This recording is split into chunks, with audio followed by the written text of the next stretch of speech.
All right, here we are, episode 4 with our first guest in the building, Mr. Josh Robinson. Thank you, sir. Thank you very much. You're very welcome. Doing the Elvis impersonation. Is that what that is? Oh. Thank you very much. What did you think it was? I have no idea. Where did you grab that from? No, but really excited to be here. You know, our first guest on the podcast, and we're going to talk about life, career, kind of our paths through life, and we're going to get into it today. So what's the most interesting thing that's happened to you, Josh, in the past 2 weeks? Well, for those people who know me, I live a pretty regular, bland lifestyle, right? There's nothing that really pops out. The one thing I would say that stands out that happened in the last 2 weeks would be, so I'm as well a personal trainer, like Jayse here. And yeah, we work together. Yeah, we work together. That's how he swindled me onto this bad boy. But Swindling. Yeah, swindling Perfect me on here. Anyways. Descriptor.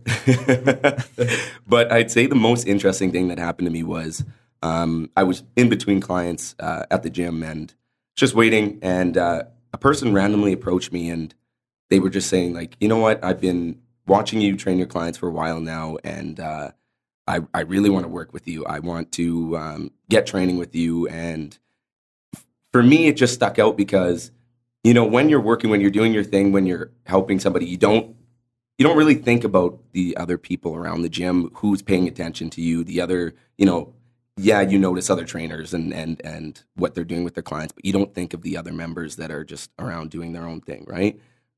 So it was really cool to see that somebody had noticed what I was doing with my clients, and they really liked it, and that they were willing to come forward and approach me and say, like, hey, I like what you're doing. I want to train with you. I want to do what you're doing. Yeah. Well, and it's normally the exact opposite way, where you have to go out of your way to try and win over clients and say, 100%. This is what I can do with you. But the fact that it was literally you working with clients that actually attracted somebody to exactly. talking with you and deciding that is kind of that's a cool thing. It's really neat. It was really neat. And Jayse knows the personal training game as well, and what it's like when you're trying, when you're trying to gain clients, and it's a lot of push, and it sucks. Yeah, you know? It's not the most. I would go out there and say that it's the worst part of the job. Mm-hmm. Yeah, prospecting as we call it. Yeah. No, it's not easy, but you know what? Good comes from it, and even at the end of the day, those who don't even sign with you can end up being people that confide in you, yes, or end up being referrals to other people who end up being your clients, right? Yeah, and at the end of the day, you're a personal trainer because all you're trying to do is help people in the gym, right? That's why you became a trainer. And make money. Yeah, make money doing something that you love, right? Like, yeah, exactly. Like a lot of people don't know this, but before I was a personal trainer at Good Life, I got my certification just to literally help out friends and family and anybody who wanted to train with me. I wouldn't charge them money. I would charge them if it's a gym that I don't have a membership at, you pay for me to get into the gym and I'll train you for free, right? Really good way to help people, really bad way to make money. Yeah. Right? So at the end of the day, yes, prospecting sucks, but it's a really good way to meet new people around the gym, hear people's stories, and help people, right? Yeah, I can really appreciate that. And one of the things, even the short time that I worked with you, it kind of resonated to me. It was always the positivity that you brought to both the workforce and the people around you, but then also your clients. You could tell that people were engaged in the workouts and engaged with you too. So you kind of see that sometimes with, you don't always see that. It's almost a camaraderie, but you're still helping them along the way, right? 100%. And there's a lot of people, and there's different ways to do it, because I've even had trainers that are really successful in being more so of a drill sergeant type of motivator. And I that resonates with me because I like to be pushed beyond my limits. Right. And so you need a little bit of that fire. But I think what I saw with you is that you're really good at gauging people and also just coming across as caring and wanting to help people. And so it makes sense that it evolved from you helping family and helping friends, and then kind of deciding to get certified and now pursuing it kind of full out as a career too. Yeah. So I would go as far as to say is that is almost, if not your strongest attribute as a trainer is your engagement with your clients. When I always look over and see you training at the gym, you're always fully engaged with them. They're laughing or being pushed so hard that they hate you. Yeah. But you're always there coaching them every step of the way, whether it means getting down and telling them one more or motivational claps, whatever it is. Yeah. And you always do it with a huge smile on your face. And that's what clients need, that, right? Everybody needs that. Oh, for Whoever sure. it is in the gym, they need. If somebody's going to the gym, and Jayse can attest to this, the reason why a lot of people get personal trainers is because they don't like coming to the gym, right? They don't like pushing themselves. They don't like working right? out. Yeah. They don't like working out, right? There's a select few of us that really like embrace the struggle and embrace like the hardships of training and how much it actually sucks, right? Because it is worth it for us. You're an athlete, Riley. You played football. I remember listening to your previous podcast, and you were talking about one of the seasons, your off season, when you were training really, really hard, and you came back the next year like stronger, better, just overall a better player, right? Because you were training intensely. So you're an athlete. You enjoyed the training. You saw the benefit from it. A lot of people who get into the gym for the first time, they've never gone through something like that, right? They don't know how enjoyable and how fun it can actually be and how awesome it is to see the results, right? So I would say the biggest thing as a trainer is you have to be that person that makes your clients have a good time while they're in the gym. They have to enjoy coming to it, right? So yes, you see me, always in a high, how to put it?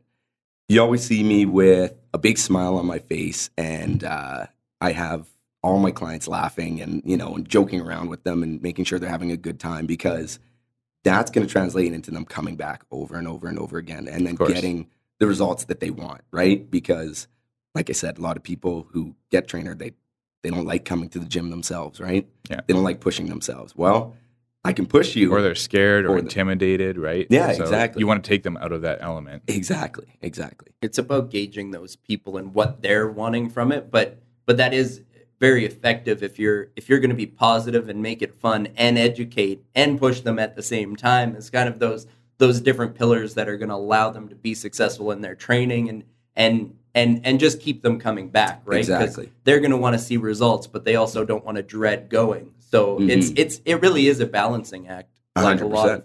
a lot of different things. And actually, as a little bit of a side note, just talking about training and athleticism in general, it was actually one of my first weeks working there, where Jayse came up to me, and it was the lunchtime, and I was, when you're just really, you're overwhelmed a little bit in a new place, and I was learning a lot of new things, and it's new relationships, it's new people, it's trying to feel things out.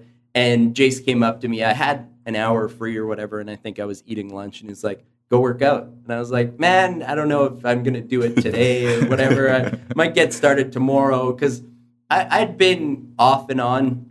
I actually started getting tension headaches early last year, so I had to learn how to do different things, which it became yoga and running through last summer. And then I got it back. They went away eventually. So I mean, but it was finding those things that kept me active. And so it was around that time where I'd started lifting a little bit again, but I was trying to get back into it. And Jayse was one of the guys that kind of pushed me to be like, all right, start lifting. Like, let's go. Good man, Jayse. Good man. Oh, I'm glad I could help. I didn't know that I did. Well, that's awesome. And it was basically within reflection of the past couple of weeks that was kind of one of those moments that's led me to where I am now, which is training for a Spartan race. And now I'm taking things to the extreme too. I've designed my own Spartan base workout, because it's a lot of cardio and full body athleticism is how I'd put it, like pull-ups, upper body strength, and also having jumping and coordination and everything too. But I went out last Sunday, and my mom actually bought me a new pair of running shoes, because mine were just torched. So thank you, Mom. God bless you, Mom. It was one of those random gifts, but that's really helpful and thoughtful. So and we got to spend time together and just go shopping and have lunch. It was awesome. But I decided to test them out, because it was still cold, but it was maybe +4, and the streets were pretty cleared off. So before all this snow, we're in Winnipeg, listeners. So there's still snow in some places of the world. But Yeah, so it was one of the nice days, and I knew there would be some icy patches, but I decided, well, it's time to go out. And so they're the Under Armour ones that have they paired with Michelin, and so they have the tire I've seen bottom. those ones. Oh, And actually, yeah, they have a tire bottom. They're awesome, man. just like super grippy. Great grip, and they kind of absorb better than a regular shoe, if that makes sense. So just the no foot pain, and even it felt like running on air a little bit too. So it was, yeah, they're really good. Yeah. Especially, I've never had a new pair of shoes that didn't cause any pain or anything. Yeah, usually you got to break them in, right? Yeah.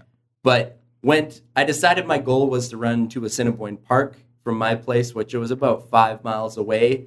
And I didn't do the calculations. I just knew it was reachable. And I said if it was really that taxing, that I would then just turn and go back. Exactly. But I made it there, took a run through the park, had a rocky moment right by the Canada 150 outside the conservatory building or whatever it is. Mm-hmm. And just kind of, it was just a smiling, happy moment.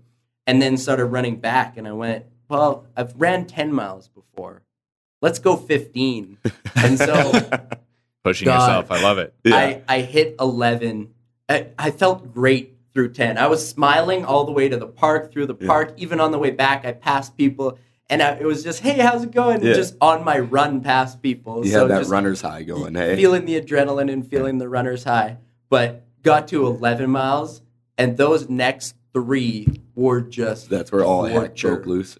You know, hitting a wall, and I thought you catch a second wind and you keep going, but my pace slowed completely. I was going 12-minute miles. I started out at about a 7 or 8, and it just went completely south after that. But I made it my 15, and then I made the mistake of sitting down at a park bench for a couple seconds, and my legs just seized out. I had to limp. Yeah, I had to limp back about a quarter mile back to my place from that bench, and I was just dreading it. And I was out of commission the next 2 days, but it was completely worth it. It was just one of those challenges where exactly. Why not push it? And you get to push yourself too, right? Like you said, you've done 10 miles before, right? Why not try 15? What's the worst that can happen? Yeah. You got to 11, right? The only caveat was that I went to the Lights concert the night before. Oh, yeah. And so I might have had a few adult beverages in my, working their way through my system that morning. But I think they were all gone by the end of it. So, yeah, that was an adventure to say the least. So that's the last 2 weeks. Well, we didn't really do a formal introduction. So yes, personal trainer at Good Life, accepting new clients. Yeah. And just throwing in that plug for you there. Thanks, buddy. Appreciate it. Former football and baseball player. You have an athletic background and family who have played in professional sports. Oh, yeah. And injuries and concussions kind of led you away from sport, but now on to training and helping people. Yep. Yeah, and it's something I can definitely relate to because it seems that there's an evolution sometimes that just happens through sport, but you want to stay involved and you want to make your difference, and it's nice to just have that expertise that you can give back to people 100%. and even help them on their path. So what else should we know about Josh Robinson, and how would you like to be known? I'm kind of interested in hearing about this sports background of yours. Oh, yeah? Yeah, I actually don't know a heck of a lot about your background, where you're from, where your family's from. Yeah. I've actually, this past week, I've learned a little bit more because your family came to visit you. That's a pretty, you want to know about Josh Robinson. I'm a pretty quiet guy when it comes down to it. Yes, loud when I need to be, like you said, with clients and building a camaraderie around the gym and with friends and coworkers and stuff like that. But my background is, so I used to play football, played for Sturgeon Heights High School when Sturgeon Silver Heights. Thanks, buddy. What position did you play? I was safety. So I started at a cornerback and realized that I wasn't good at coverage, but I was really good at hitting people, which is where all the concussions stemmed from. But anywho, so I moved from cornerback to safety, and I was safety for 3 years, and then halfway through my 4th year, I switched to linebacker because our starting middle linebacker got injured. So I actually played with the Herdman twins, who actually just got drafted into the CFL 2 years ago, and we were it might have been a year ago now. We were like the defensive force to be reckoned with in high school. But like I said, from my defensive position and from playing for years, I had a lot of concussions stem from that, right? And like I said, I wasn't a coverage guy.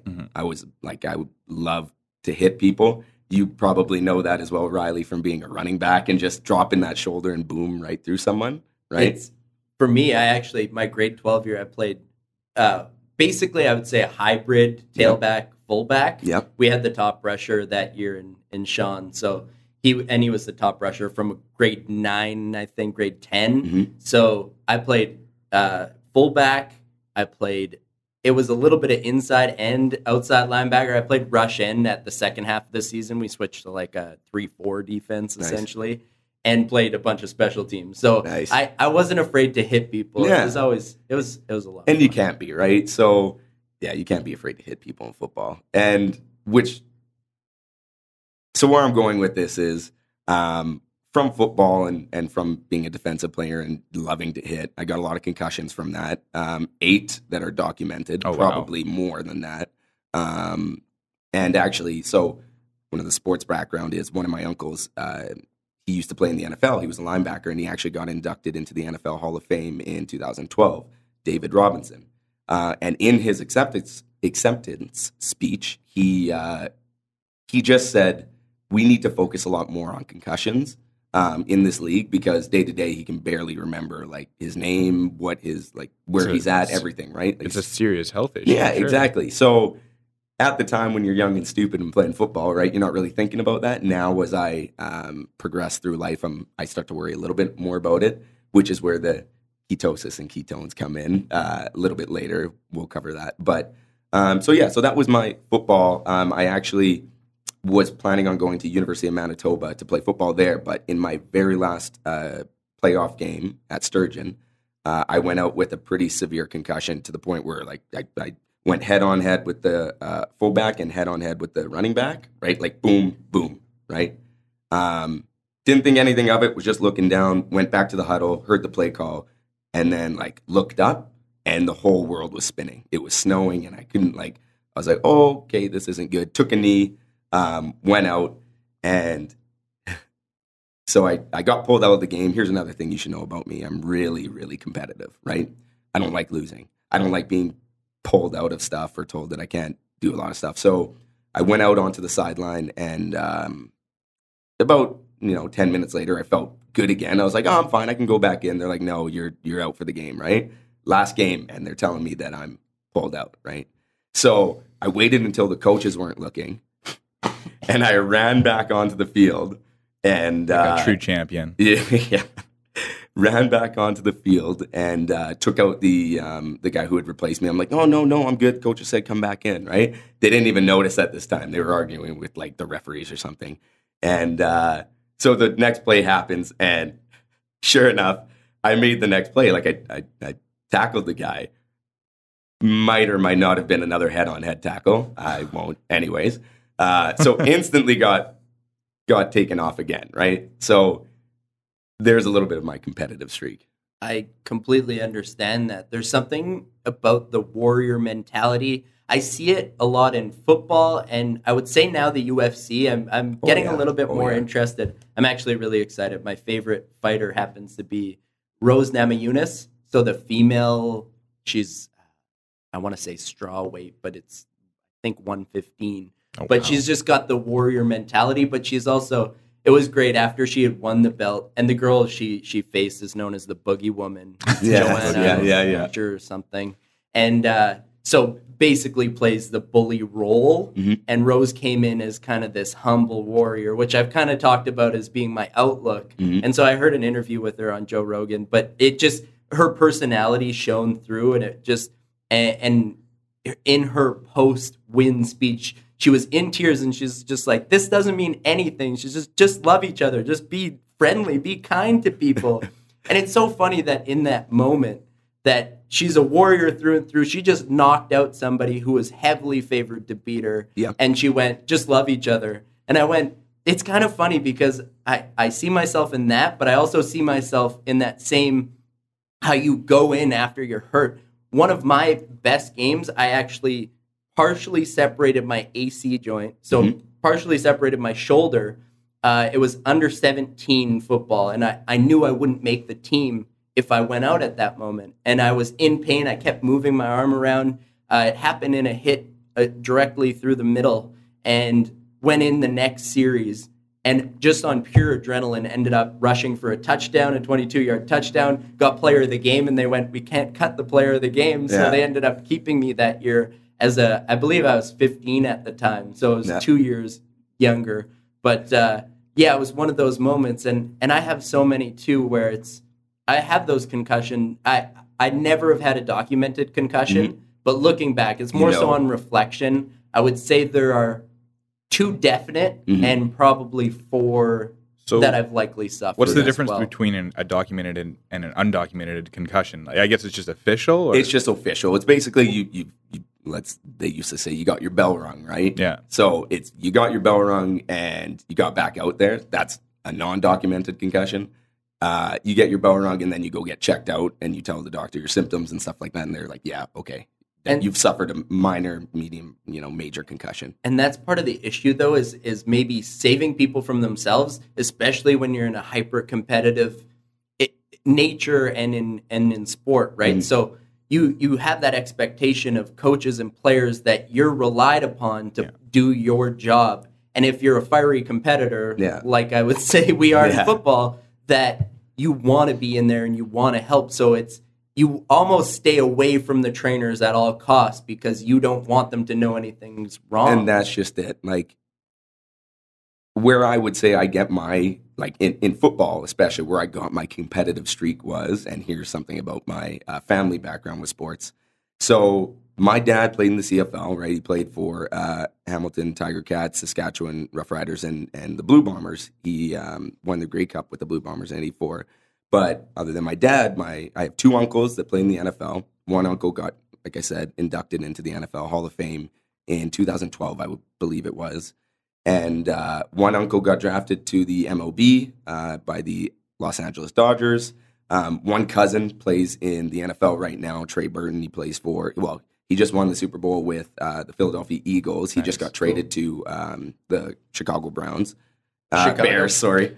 Thinking baseball. Yeah. Don't want to be on those Browns. No, that's my favorite team in the NFL. Wow, I am so sorry for your loss. We can talk about that. Not really. Hey, this year, to be honest, I'm actually getting excited. It took me halfway through last year's first game for me to give up on them. Maybe they'll get one win. Yeah. So I think they'll go 8-8 this year. I have pure hope. Isn't it hilarious though that the fact that you're like, I really hope my team goes 8-8. Like, well, after they had a perfect season, just not in the way that you want. Yeah. So we'll see what happens this year. Anyways, I didn't mean to interrupt. No, but yeah, like, so from I forgot to mention, one uncle was also an Olympic sprinter. So got a couple athletes in the So teams. Yeah, when you have a background like that, you're expected to perform, right? Now, I'm going to add one other story that we'll talk to, like how stupidly competitive I am. When I was younger growing up, playing football, right? I think it was like, 12, 13. I was a running back, played for the Rods. And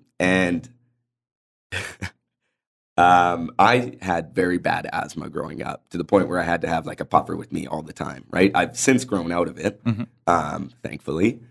But I remember we were down like, by a touchdown or something like that. And I got the ball and I ran 75 yards for a touchdown, right? Couldn't breathe the entire time. You ran 75 yards and couldn't breathe. Like, my throat was like the size of like a penny. Like I couldn't breathe. And here I am just running, got to the point, scored the touchdown and collapsed in the end zone and like had to get hauled away by an ambulance and like taken to the hospital. And that's insane. Yeah. So just stupidly competitive to the point where it's like, I couldn't breathe. Well, may as well keep running. That's probably a good idea, right? So, from football, competitive, I guess went off on a little bit of a tangent. Forgive me, I do that often. We all do. And so football, I played, from the time I was 9 or 10 till, end of high school.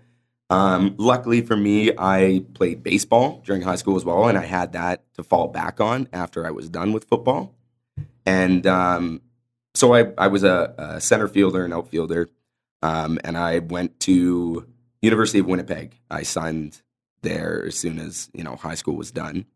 And here's the funny part: 2 weeks after I signed to go to University of Winnipeg, my parents got a call and they moved down to Michigan. They moved down to the States. They opened up a Timmy's, right? U.S. has Timmy's now? Oh yeah, They opened a Tim Hortons in the States? Yeah. So here's a big thing that a lot of people don't know. Tim Hortons has been in the United States since like 1986 or something like that. Like it's been there for a long time. I know the company that owns them is American now since they bought them out. Yeah. The same company that owns Yeah. Burger King. Yeah. But I forget what they're called, but I can't remember. But it's not nearly as but they're prominent they're as it is individually here. owned franchises though, right? Yeah, So exactly. Individuals can open It them. would be interesting to know the marketing in the States, because I see Tim Hortons as just being this Canadian, not Canadian as much anymore now with the BK side, but it's there's something ingrained in Canadian culture is have your Timmy's in the morning or whatever, get your greasy coffee and a breakfast sandwich, and that's the start to your day. Yeah. And there's one on every corner. Hockey I just- families. I just find that crazy. So part of your family moved to the States to open up a Tim Hortons. Yeah, That's the reason why they moved down That's there? the reason why. So I had two siblings. So I'm one of 6 kids. I had 2 older siblings who lived here, both married and have kids. And I was living with my mom, dad, and my 3 younger siblings at the time. And so my mom, dad, and 3 younger siblings all moved down to Michigan. So it was a little bit of a learning curve for me, I guess you could say. I was such a big family guy, and like I'm a big introvert. A lot of people also don't know that. Sorry to interrupt, but why didn't you go with them? I had already committed to University of Winnipeg. I was already like, I'm going to do this. I'm going to try and make something of myself with a baseball career, right? Because I've always wanted to go to sports. Like I've always wanted to become a professional athlete, right? Especially with my family background. I'm like that. It's just who I am. Like I've never been like, even when I signed to go to University of Winnipeg, I didn't go to school to get a degree and to get a diploma, which is not a wise idea whatsoever. Kids out there, remember that. I went there to play sports and to become a professional athlete, right?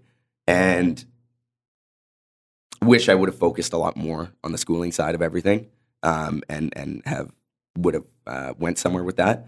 But the reason I didn't go with them is I had already committed. I was already like, you know what, I'll play here for a year or two, possibly go down to the States and, get signed to go to a university down there and hopefully get drafted later on. And that was what I did. I played here for 2 years. And then I moved down to Michigan for like, I would go to Michigan during the summer when the school season and ball season was gone, and I'd play baseball down in the States with the Americans. Mm-hmm. Good ball players, lots of fun. Definitely makes you a better player, right? Because Canada, we're really good at hockey. We're not really good at baseball, right? So if you want to be good at that, you got to go down to the States. Sorry, Gold Eyes. Yeah. Well, hey, they won the championship. They did. Two years in a row. 2 years in a row. I think I've watched maybe one game at a time. Yeah. I just remember that Maybe one game 2. that went to like midnight. I don't know. That was like last year. Anyways, continue. Oh, so went down to the States, played down there, got a couple looks from some different university teams my first year. Came back to Canada, played my second year, went back down to the States in the summer and had a few tryouts with some universities down there. University of Rochester Hills and University of Concordia. And I was actually supposed to start with Rochester, and I injured my left ankle, severely sprained it, and what did I do? The tendon. Severely sprained the tendon or something like that. Anyways, really bad injury. And because the Canadian in me came out and I tried to not run over a first baseman when he got in my way. So I kind of tried to sidestep him. Sorry. Yeah, exactly. I actually did say sorry as I tripped over him. So, and this was like, apart from the concussions, like the first really major injury I'd ever had. And when I saw what I did to my ankle, I just like started laughing because I tripped. I was like, okay, tried to get up, couldn't do that, sat back down. I was like, what in the heck? Looked down to my ankle, and instantly it was ballooned up like a softball. It actually looked like a softball. And I just started laughing. I was like, well, this is it. Right on. There goes the baseball dream, right? At least you can laugh at it. Yeah, well, that's the thing about life, right? Inevitably, it's going to throw a lot of stuff your way. All you can literally do is laugh at it and keep grinding, right? Yeah. Keep sometimes going. it's baseball, sometimes it's injuries. Exactly. Well, here's maybe one of the tie-ins too is that mentality that you talked about, people going to school and pursuing the I'm going to go pro dream. Yep. I saw so much of that with my time at the Bisons, but just in football in general, and the people around me too. And it seemed that I kind of always felt a step away from that mentality. It's almost that it didn't seem, it might have been a lack of confidence on my part because I was actually really close. When I look at it now with the 3 guys ahead of me at the running back position are now in the CFL, it's like it was pretty close. Yeah. But it never felt real to me. I always kind of felt drawn to, I knew I wanted to get a degree. I never was a driven student until I decided it was time to be a driven student. Right. But it definitely, I would say sport taught me that work ethic. So it definitely can teach other people that. But I almost saw that there were a lot of guys that took the football playing degree or the sports degree and really didn't spend time in the classroom. So I don't know, just maybe your thoughts on that and the all-in mentality.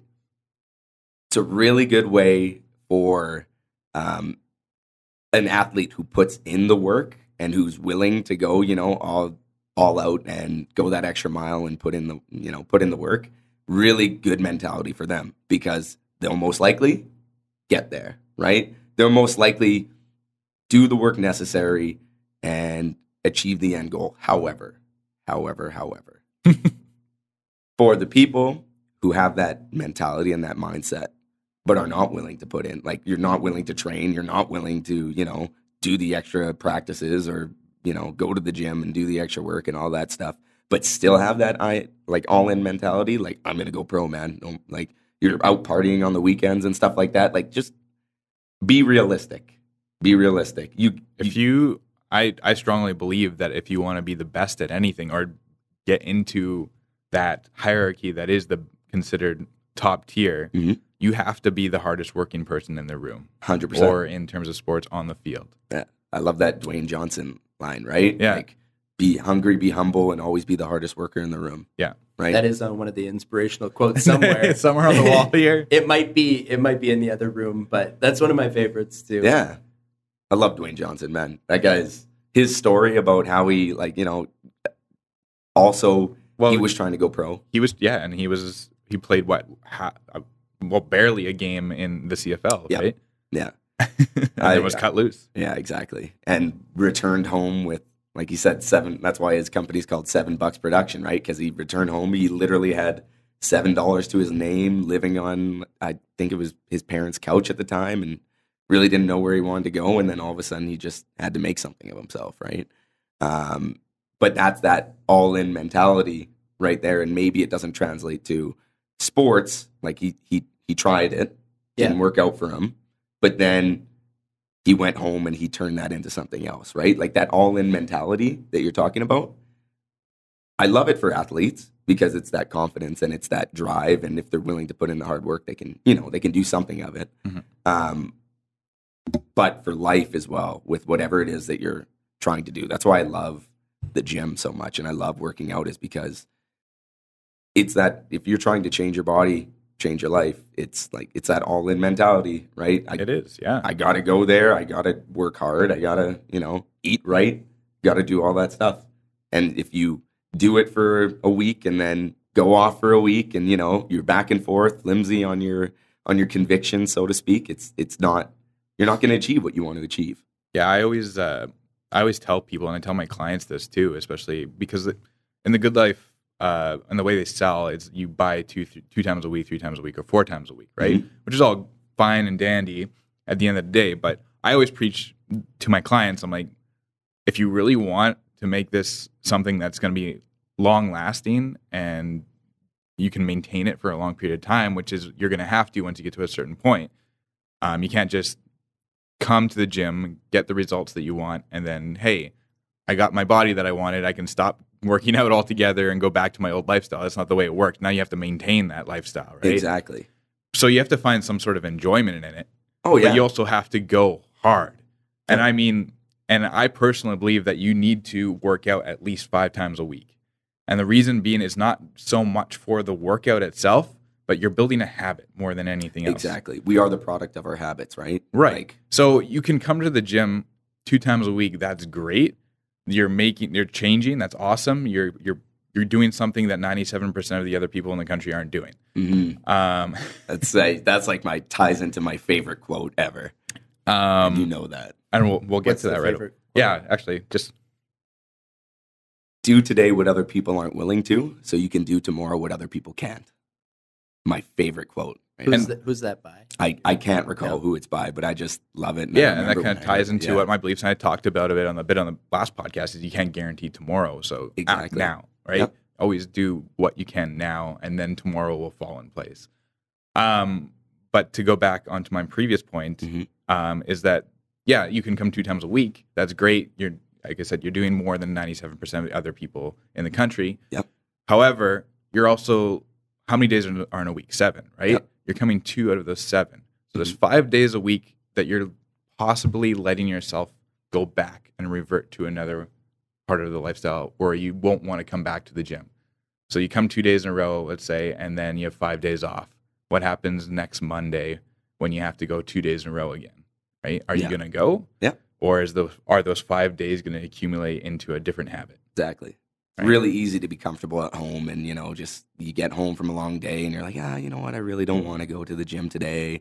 I'll go tomorrow. And then tomorrow never comes, right? It's so easy to get off track and to fall off the wagon. So many people do it. Yeah. Right? That's one of the things in my life that's made the biggest change, just in terms of being able to accomplish things. I felt when I was young, I was almost over-programmed, where everything was in front of me that I had to do. So the rest of time I felt was relaxation and play video games, be a kid, have fun. And so I always bridge the gap. And now my professional and just life, it's, you have those things that you want to accomplish. And how do you get there? Well, you have to plan and you have to set goals. And I know that's 100%. very much a good life philosophy, but it is also something that I've really seen from professional development literature too. David Covey's 7 Habits for Effective Management. 7 Habits. The 7 habits of highly effective people. That's the There one. you go. That's the one. But that's part of it had scheduling, and I'd never really and what I really liked about it, it wasn't just the Monday through Friday what you're going to do. It was your goals for the week. It was your physical goals, your spiritual, whatever you wanted to put in there. But it was, okay, I'm going to meditate for 20 minutes at this time, and just actually looking at my week and saying, what do I want to accomplish? Where's my focus, and where do I want to go? And now I do it a little bit different. I really tried to stick with that, but I always felt it difficult to, where would I put it? Where would I make it? And I always told myself I'd print out a bunch, and I never did. Yeah. So now I'm actually much more of a fan of checklists in terms of just the next day. What are the 2 or 3 things beyond?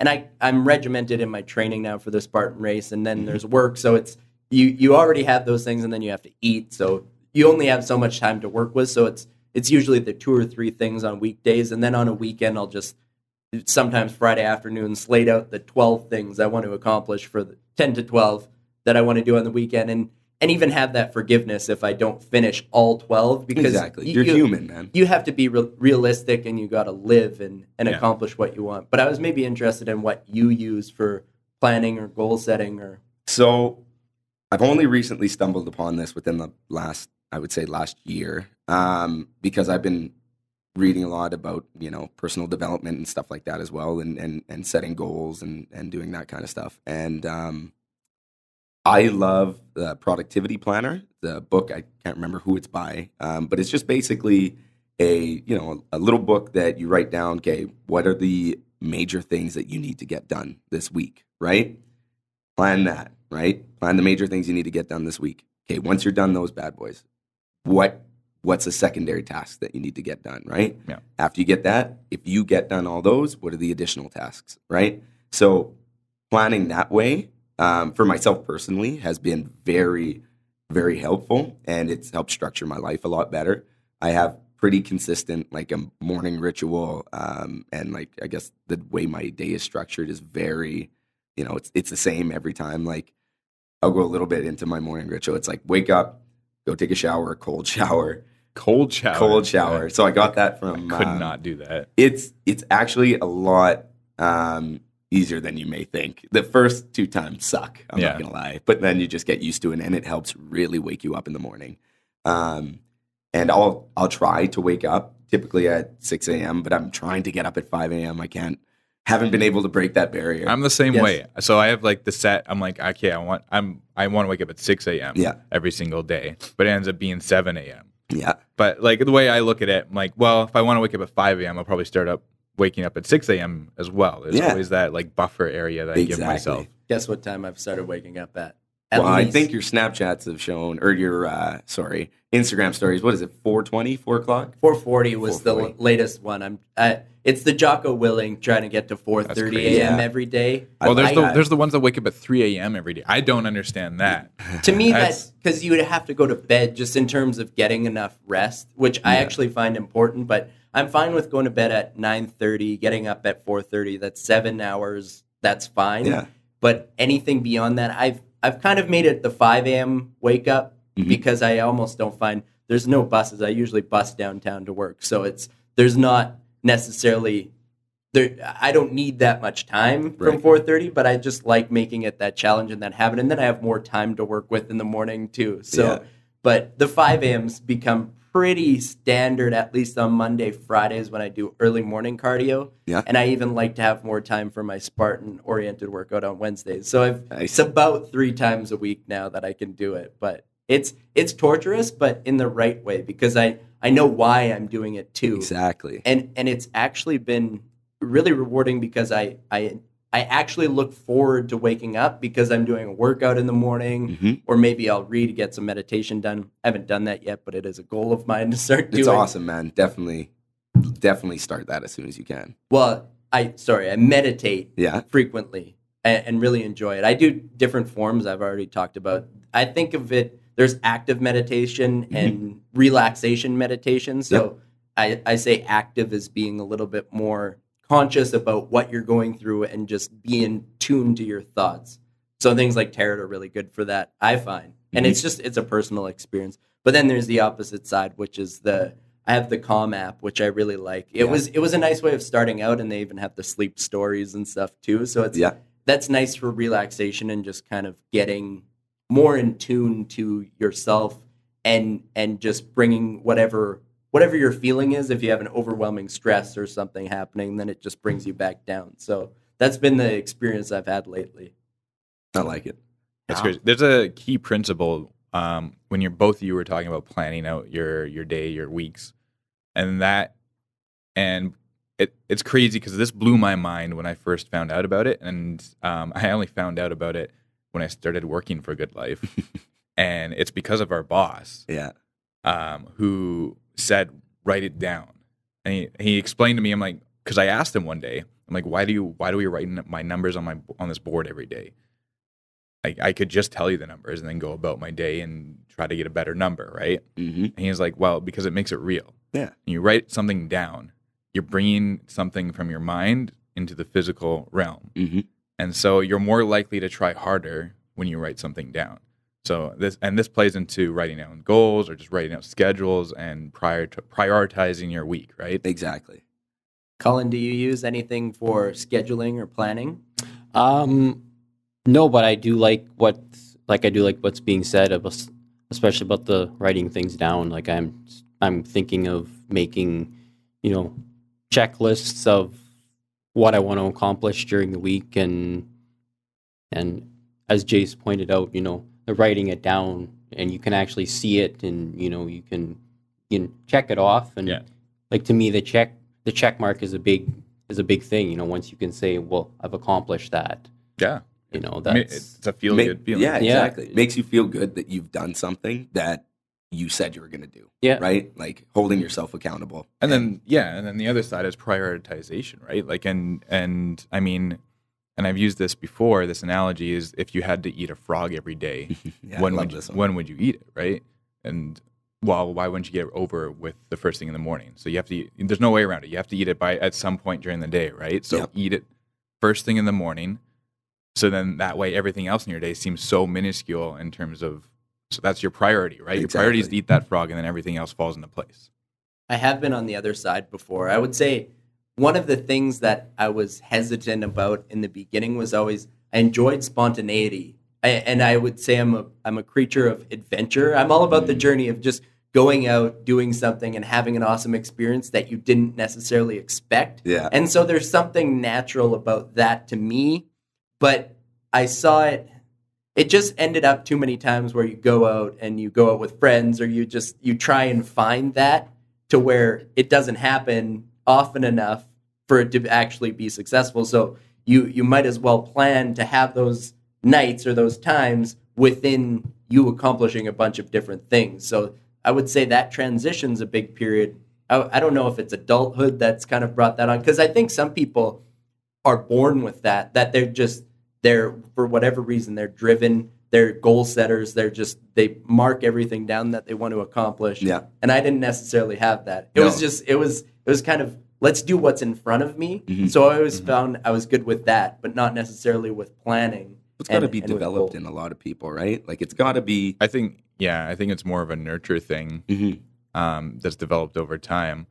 I'm definitely OCD about very certain things, and this is kind of the flip side of planning out my day and having checklists and that, is that I will, when I start doing it, I have to catch myself sometimes, because I will be like, hey, here's this category. I'm like, well, there's these other categories now. What subcategories of every category, but sometimes this subcategory belongs with this subcategory. So I kind of have to find a way to relate these two. And so I get so into it that I'm like, hey, no, I got to step back from this for a second, because I'm putting so much time and effort into the actual planning aspect that I'm not doing the actual work. Right. You get sucked down the rabbit hole of just like, hey, this leads to this, which leads to another thing. And exactly. Yeah. So who's been the most influential person in your life, and how have they influenced you? Oh, God. This is It could be a direct relation, or it could be somebody through literature, or even somebody you've met, a teacher. It's a good question. Or figure even. Probably, if we're going to figure, it would probably be Dwayne Johnson, honestly. Like, and you know, his story, where he comes from, what he's done in his life, and how he's consistently speaks of positivity and just always working hard, and you know, even when you're laying in your parents' couch with $7 to your name, you still got to, you know, put your nose down and grind hard and you know, make something of yourself. It's funny because he had that vision of being a professional athlete, and maybe it didn't end up there. Yeah. But it's funny how the people that can set that dream, and then even when they don't make it, it's okay, now what? Set that dream again, and then go get it. Exactly. And look at what it's, and those are the guys, you look at him, Arnold Schwarzenegger, Triple H is a good one too. Yes, that's a lot of wrestlers and muscle-bound people. But I'm trying to think of some other guys that have successfully, and females that have successfully led that transition. But he's one of those guys that it's went from wrestling to now a really successful acting career, and who knows what he wants to do after that, and even business too. I know he has a lot of different enterprises and things that he works on. So it's just those driven, motivated people. Yeah, that's kind of come up lately. I started following The Rock. I like some of his stuff. I feel like I should have worn a shirt today. I feel like you should have as well. Yeah. Get some extra promo in there. Yeah, exactly. But no, he's definitely one of those inspirational figures that just, he transcended wrestling in a certain sense. For me, that was about the peak of my wrestling fandom. Yeah. And it was just, he had that character and that personality that you just gravitate towards. I would say he charisma. Also opened the doorway for other wrestlers to do more in terms of... I would agree with that. Look what John Cena did right after. And what he's doing right now. Yeah, I would, but there were guys through history in the early WWF era that you wouldn't you wouldn't attribute it necessarily as much, but there are those guys that had roles. I know I think it's Andre the Giant had some roles in movies. Yeah, and you Princess had Bride. Yeah, and I like The Princess Bride. It's such an So underrated good. movie. So good. I didn't watch it until my adulthood, but Me too. it's yeah, it's a great one. But there are those other guys that have made appearances in movies and films, but none, even Stone Cold, I think, did some around the same time as The Rock. That's but true, remember how critically unacclaimed that The Scorpion King was? Yeah. But right, yeah. but he stuck with it, and he is now. Ballers is one of my favorite TV shows. See, I've never seen that yet. You would like it because I would say it's the most accurate depiction of professional sport and especially the NFL that you can get. It's honest. It's the issues that people go through and exactly what you'd it seems expect very an agency authentic. to do. Yeah.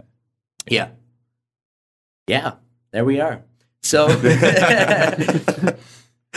is there a specific experience or event that has led you to what you were doing today? And what's your favorite part of being a trainer?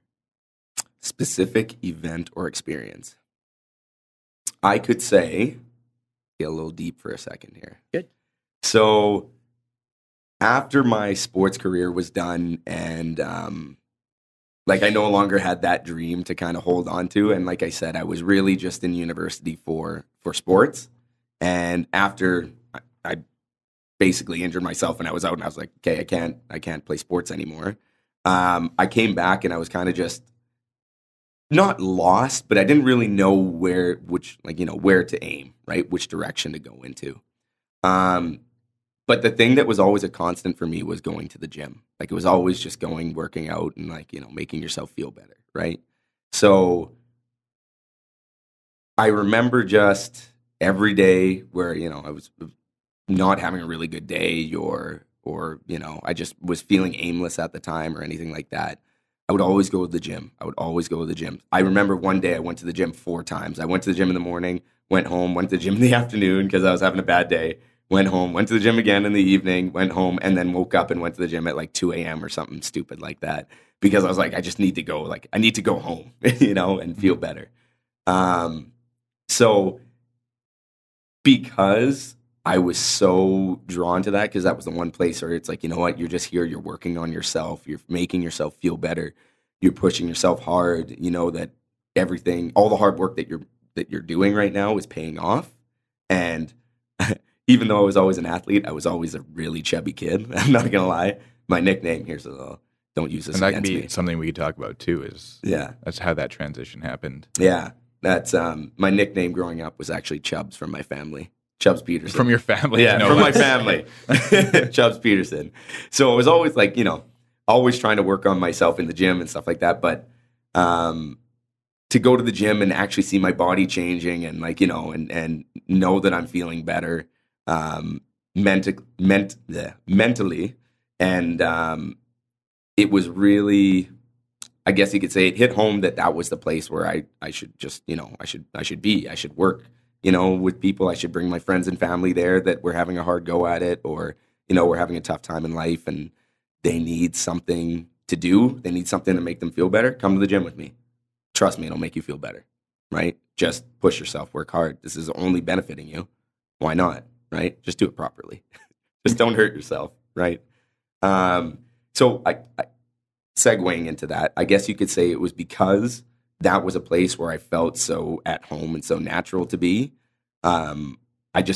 It naturally resonated with me to become a personal trainer, right? To be in the gym all the time, to be in the place where I feel the most at home and to be in the place where I can help not only myself, but anybody else who is willing to be helped, right? Yeah, that's definitely something in my own mission statement on my resume. It's literally like, I want to make a positive difference in people's lives. And even how this has come about, the Be the Change group and this podcast, it's just been that. It's how do I help people make that positive change? And how do I directly make that positive change with people? So it might be in a little bit of a different way. And obviously, sport has taught me so much and I love being involved in it, but it's kind of finding my direct way of doing that. And actually, if all goes well, it looks like I'll be taking over an executive director role at a community center. So, that's awesome. And it seems that it's likely going to happen. So I'm excited for that. It'll be a new chapter, but again, it's going to be making that direct difference with people and helping them live active, positive, healthy lives. So that's I'm looking forward to that, and it's also stressful too to just you're going towards the unknown, 100%. which is always, especially when you're in those times, and it's usually not long lasting, but you're very satisfied with where you are. I just look back at the journey, and I even recently was in that pit that I don't know what I'm going to do now. Yep. And it was trying to set up youth programming. Actually, I went through the process of making my own business plan, shopping it around, having a full idea, having programming to offer, knowing exactly what it would look like, building websites, like working on things that I'd never done, and then realizing when it wasn't possible, at least do it the way that I felt was worth investing in, and investing in all the equipment and time. And I had to eat, and I have to pay for bills, and so it just didn't make sense. There was no return in sight. So it just that set me. I literally remember getting home. I had a meeting with somebody. I got home, sat on the couch, and I don't think I left for 2 days. I just watched TV, and that was that transition to. There were a couple months where it was just what now? What do I want to accomplish? Where do I want to go? But it's so nice to look back on that, and even in those times, I might not have told you it in every single day, but I had that hope that one day I'm going to get to where I want to be. And now looking back, I'm not there yet, which I don't know if there's ever going to be that feeling of I'm there. There are those certain times where you at least feel accomplished, where something's happened. When we had our first podcast, it was still stressful, but it was that accomplishment. We actually have this up and running, and it's a real because thing. It's not a real thing until you're doing it. And you got to celebrate those moments too, man. Like 100%. You got to take the time, and we actually did. I brought some bubbly, and we just we sat around but it's important to have that gratitude, and I do have so much gratitude towards everyone for being involved and helping out and supporting, because it doesn't happen without that too. So it's great to have those moments, but then it's okay. Now we got to build, and we got to go from here. Exactly. So it's almost. The journey's never done, but you have to enjoy it as much as possible. So what does success look like to you, and how will you know when you've made it? See, that for me is ever changing. Initially, when I become a personal trainer, I was like, success for me would be, being fully booked and helping as many people as I possibly can. And then once I got to that point, I'm like, okay, well, what's next? Yeah, exactly. Well, maybe one day I'd love to open up my own gym and do something like that, right? And don't know if I'd do it in Winnipeg, because this place is just saturated with gyms. But anyways, and then after that, like I'd always wanted to get in. I always wanted to get into acting, and Jayse knows this. And then just one of our coworkers who knows that realm and how to get into that. So I started doing background and extra work, right, and doing acting that way. And I'm like, maybe I want to get a bit role or something like that, or go even, get an actual role in a TV show or in a film or something like that. So my goal for success is changing, but basically the underlying theme and all of it is I want to be the best at whatever it is that I'm doing. Like, I want to be the best trainer that I can be. I want to help the most amount of people that I can help. If I'm going to get into acting, I want to be like the best version of myself at acting that I can, that I can be. I'm in talks with one of our coworkers to start our own podcast, right? And like if we do that, I want to be. Like, I want to make that a big thing. You were the one that turned me on to that showed me Anchor. Oh yes, yeah. Where we mainly distribute our podcast, which is an extremely useful site. Yes, it's huge, right? Yeah, and they're not paying me to say that. No, but although, hey Anchor, how you doing? Yeah, exactly. Wink, wink.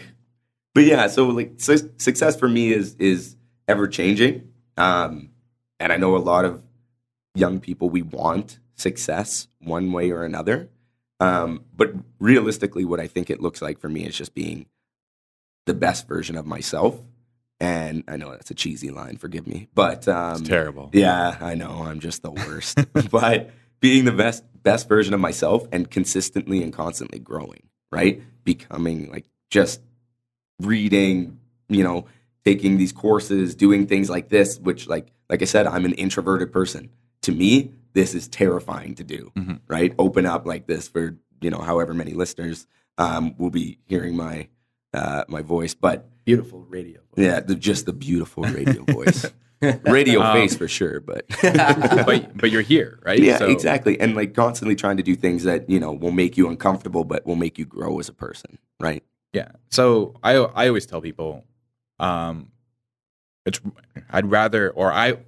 personally would rather wow. How do I phrase this? Go on. I'd rather try and fail at something than Yes. regret not trying at all. 100%. Does that make sense? Yeah.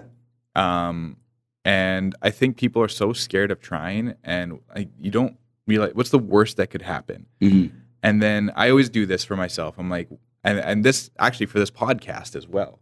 When Riley asked me, I'm like, well, do I really want to put in the work? Do I really want to be on mic? Like, and I'm not, and I have stage fright, right? That's why I took theater, right? Yeah. It's to help myself deal with it. And I almost dropped out of theater right before I started it because the anxiety gets to you. But I'll sit down, and this comes into the whole writing things down, is that I'd write down reasons of why I don't want to do it and why I do want to do it. And then I would put it on a scale of 1 to 10. I'm like, on a scale of 1 to 10, how much do I want to do this? And this comes into motivational interviewing when you talk to people like clients, potential clients. Yeah. And if it's anything other than a 1, you ask yourself or you ask them, why isn't it lower? And then it just creates this psychological effect where, well, I got to do this. So maybe you have an exam to study for and you don't want to study. And you're like, well, how much do you want to study for this exam? Well, it's a 2 out of 10. Well, why isn't it a 1 out of 10? You mean 10 out of 10? Would it be higher on the scale? Well, if you don't want to study for it, right? Oh, okay. So it's as low as possibly can, but it's not a 1, it's a 2. So it's almost there, right? Yeah. But it's not a 1. So why isn't it a 1? Well, if I don't study, I'm not going to pass, and if I don't pass, then I'm not going to get into the school that I want, et cetera, or my parents are going to be super disappointed in me. So suddenly I'm creating reasons in my head as I'm explaining why it's not a 1 to why I need to study for this exam. And that goes for anything in life. Like what are the reasons why I should be on this podcast? It fits in with what I believe in. I believe in personal development. I believe in bettering people's lives. So why wouldn't I share the knowledge that I have while not only learning from others like you, Josh, Riley, and Colin, and bettering myself for it, right? Mm-hmm. Like there's really no downside to it other than I'm using my time, but it's a time for a good cause. Yeah. Right. And you're exposing yourself to the world too, right? You're opening yourself up, what you believe in, who you are, and everything about Jayse to the world, right? Exactly. That's huge.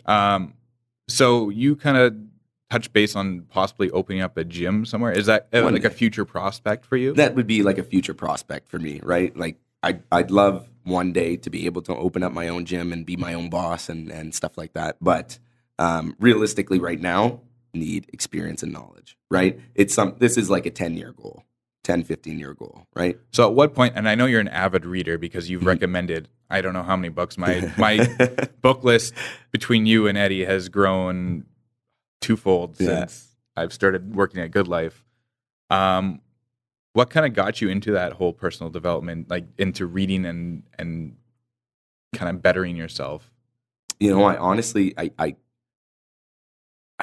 don't think I could tell you what the one moment was where I was just like, I'm going to start reading. I was never like you touch base on this on the notes. Were you studious? Were you always a reader? Not whatsoever. Like, not at all. Like, I remember when I was just starting to read, I had this big Arnold Schwarzenegger's biography, Total Recall. I've read that thing twice now. But when I was first reading through it, I was about halfway through, and this is a big book, and I was visiting my family in Michigan, and my sister walked in, and she's like, "What are you doing? You're reading? Like, that's not, who is this, right? Like, when did you start doing this?" And kind of just like, I laughed to myself because I'm like, I don't know where this started, but it was just funny that I was starting to, snowball effect. And now I'm all about having like a big book library and like tons of books and stuff like that. But I would say where I really started to get into personal development, like where I really started to hunker down on it, was I read Tools of Titans by Tim Ferriss, and just reading all of those people's stories, and like Dominic D'Agostino, the guy who I read in that book, who he actually, that's the reason why I fell down the ketone train and like ketosis and all that from that book. But just reading all of those people's stories and who they were and what they're about and what they do in their day-to-day life to become successful, and, you know, who they've created, who they are. And like 80% of them were goal set, meditate, and personal development, right? Those three big things. And ever since like I read that book, I've just been, you know, sucked down the train of all three of those things, right? Nice. That wasn't the first book I read. I have read that whole thing, and it's funny because they said it's a tome if you've ever seen it. I love but it. I read it front to back because I went, what I took from it was it's nice to know the different things that people, successful people as defined by themselves, but successful people in a lot of different realms, what are they doing? What are the habits? And I really took that out of it. The mindfulness, the planning, the goal setting, everything. I took that away from it, but then I found the thing I find with his is it's almost a little bit uninspired. It's because I just finished reading the 4-Hour Work Week as well. And it's a lot to do with automation and just getting rid of your workload so you can focus on what you want to do. And part of it for him was traveling the world. And yes, he's accomplished a lot of different things, which is awesome. And yeah, I think there's lessons to be learned from that for everybody. It's, you know, take control of your work week and your work hours so that you can do more of what you want. Right. That book is tailored towards a certain kind of person, right? But it seemed that the purpose behind it was a little bit lacking. And even with Tools of Titans, it's like, okay, I'm going to try everything. Why? Because it seems that he hasn't found what he's looking for, which it's good to have that curiosity. And I think that's important, but it's nice to have that. Again, it's that thing that brings me home is always helping people. Yeah. And so and I guess in a way that those books do, but I feel like the purpose and finding your purpose is maybe the most important thing. I think that falls in line with Simon Sinek's start with why, but it's almost ingrained in your own personal identity. What's your why? Exactly. And then live that outwards. Exactly. Because there's a lot of other people out there that have the same why as you, but they're, you know, a lot of people are, you know, afraid to step up and say their why, right? They don't want to be, how to put it, like, you know how he talks about Apple in that book a lot, right? Apple's why. That's how they created what they are today. A lot of people don't want to be the face of a company or of a venture, of, you know, a lot of things in life. And I like what you say, like, people, once you find your why, and a lot of people will share your why, they gravitate towards it, right? Now, I can't remember where I was going off with that tangent, but no, it's funny because it goes back to working together. I always knew there was an unspoken connection, and we got connected more recently, but it's funny just having those conversations, and and even I had the same thing with Jayse as well, where it was, we played dodgeball together, but you just gravitate, but eventually you just gravitate towards the people you might have that unspoken connection with. But it's nice when it is finally spoken and that connection's made. And even learning about your story today, I see so many parallels between, and it's not just the playing of football, and it's really the life trajectory and what we want to accomplish, and very similar minded. And so it's kind of nice to just know that there's people like ourselves, but that you can connect with out in the world too. And I think there's a lesson in that where maybe personally I should be more open. That's something that I really struggle with too. And I might seem like an extrovert. I know everybody, and it's funny because everybody around this table, I would say, self-identifies as an introvert. Yeah. And I would say I am at times, and at times I'm an extrovert. Yeah. And I try and bridge the gap. I wish I were more open, but I also see that as sometimes it's unsustainable. You only have so much energy. You only have so much, but it is, part of that is pushing yourself out of the comfort zone too, and trying to do new things. But that's what the cool thing, doing music lately and performing in front of people and trying comedy, that's a demon in itself, because that is you are faced with your fears and your anxieties, Yep. and you have two decisions. You could walk out the door and not perform, and probably nobody would know the difference, or you can go up, try it. You might suck. I've had good times and bad times. Well, and then it becomes to facing rejections, and how can you face rejections, right? Yeah, exactly. Yeah. And oftentimes we dwell on our failures too much, and we don't necessarily take the lessons from them as much as we necessarily should. Right. And I'm getting more, I think in reflection, it becomes so much more clear on maybe that was meant to happen. Maybe those going through injuries or failures, it's all of a sudden you have to deal with some sort of obstacle to overcome. And once you get there, it's so rewarding to just be, I got to where I wanted to be. There were things there's always going to be things put in your way, or always excuses. There are always reasons not to do that thing. But all of a sudden, when you make that jump, when you actually go do it, it becomes that much less intimidating. And then you can start to build from there too. So that's with anything. It doesn't matter if it's podcasting, being an owner of a gym. You'll either find your way or you might fall on your face, but you're probably going to be better for it. Exactly. If you put your whole self into it. Yeah. And you learn from your failures, right? Yeah. So kind of along the same lines, you really come from a place of, I would say, drive and positivity. So where does that come from, and what gives you that purpose? And then maybe on the flip side, how do you deal with negative people in situations? Drive and positivity come from. I think I've always been always been a positive person. The drive is, like I said, from having my family with such a strong sports background. It's like you gotta drive, right? You gotta push hard, you gotta work hard. And then just from sports, right? That translates to regular life when it comes to, being the best trainer that you can, or, being the best podcaster that you can be, and pushing yourself forward. Positivity towards other people. So this also comes from sports, and it's kind of a funny thing.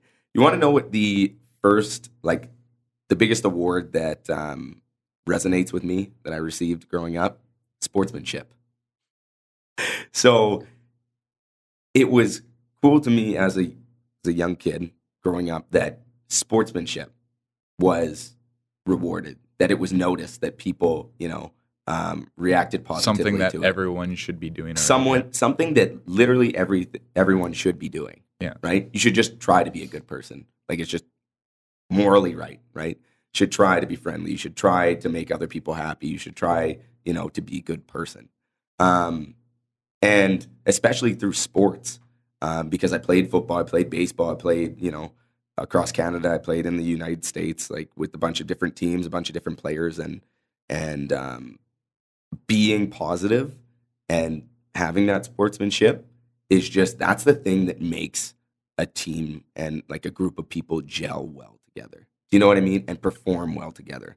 Like Jayse can speak very to this, is that at our club, at our gym, everybody who we work with, like, we gel very well together. Like, we're all very positive with each other when we're together. Yeah. Right. And those are typically the people that last. Right? Yeah, exactly.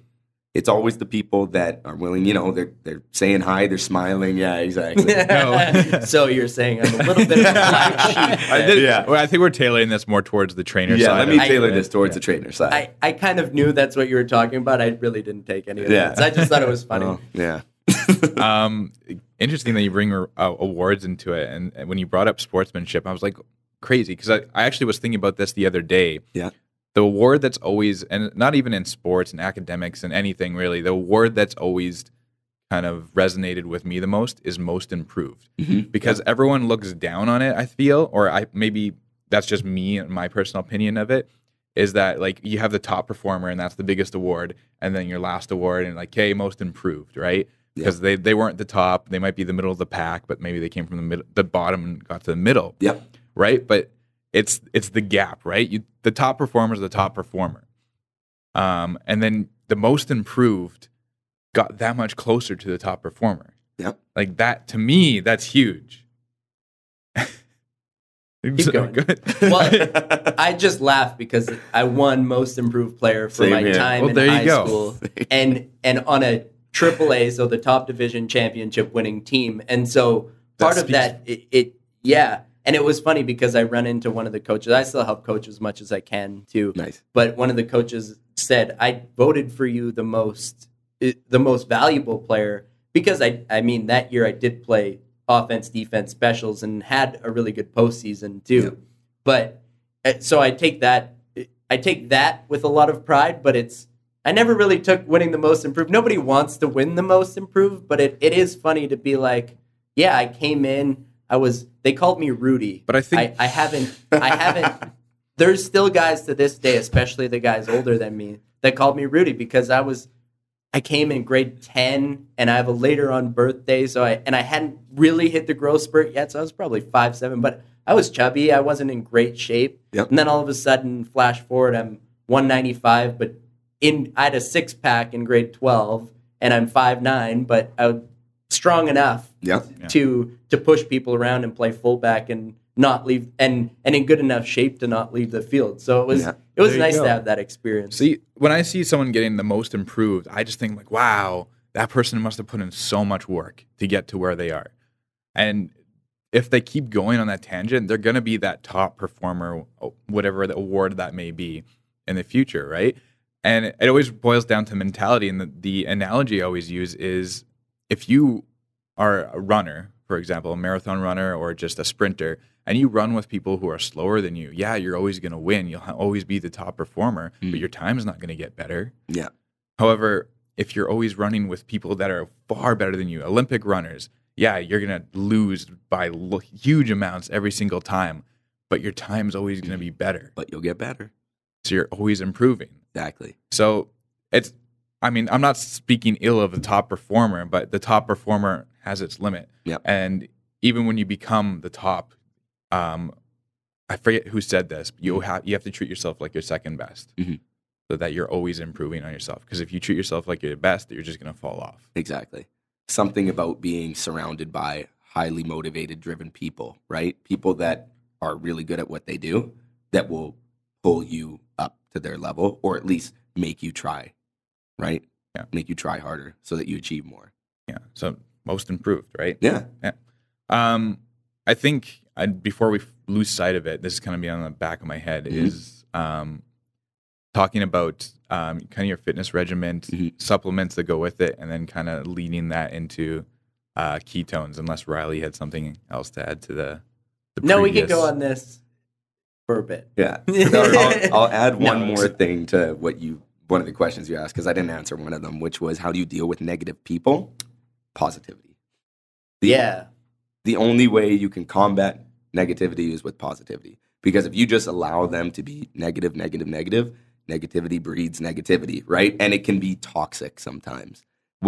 All you can do is try to be as positive as possible. And if it gets to the point where you can't do that anymore and it's just not working, then you remove yourself from that situation. That's how I deal with it personally. I think that's a very mature way of looking at it. Tim Ferriss, I'm going to talk about him again. I like it. I feel like I stick to one other podcaster, and talk about them a lot. But I just finished listening to his interview with Daniel Pink. Yeah. And something very similar he said is, and how do you deal with negative people? And he's like, I don't. I assume everyone's positive, and then it's up to them to prove that they're negative to me. And then I don't deal with negative people. Yeah. Yeah. I really like that. That's a perfect answer. One of the quick things, it was on the flip side of sportsmanship, because it's something that you come across this at certain levels in sport, and I'm sure that you know about this, but just performance enhancing drugs. And it was internally through my space, and my morality wouldn't allow me to do it. I knew people around me were doing it in certain places and spaces, and you see the guys at the gym too. Yeah. And so it seems that it's ingrained its way in sport, but part of that is sportsmanship to me, is why I'm so surprised that people are willing to take the easy way out and to say, that's what I need to get to the next level. And I think part of that was in my mind of it, is that what it took to become pro, or is that what it took? And I wasn't willing to do that. I wanted to push myself naturally as far as possible. Right. So I wondered your experience with that too.